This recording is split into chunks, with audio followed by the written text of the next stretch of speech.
Depuis l'aube de l'humanité, l'homme a toujours cherché à se mesurer. Combien de royaumes se sont joués autour d'une partie d'échecs? Combien de batailles furent évitées par un duel entre deux champions? Combien de shoguns se sont donné la mort après un jeu de go raté?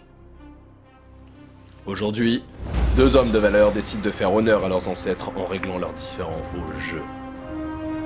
Le lieutenant-capitaine de l'US Marine Roger Taylor et le colonel-capitaine général-président caporal Yukov s'affrontent alors que le blocus de Berlin fait rage depuis des mois.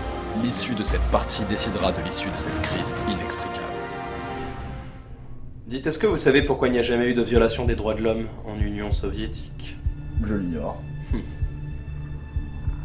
Il n'y a jamais eu d'homme en Union soviétique. Et vous, mon ami, vous n'êtes pas sans ignorer que l'Union soviétique est au bord du gouffre. En effet. C'est pour regarder les États-Unis au fond du trou. Très bien. Et pourquoi la Suisse n'a-t-elle jamais eu de parti communiste? Je l'ignore. Un trop petit pays pour un si grand fardeau. C'est amusant, vous les Américains. Et d'après vous, que fait un patron capitaliste lorsqu'il découvre que ses employés fouillent dans ses poubelles la nuit? Dites-moi. Ils fondent une association caritative et leur achètent des lampes torches.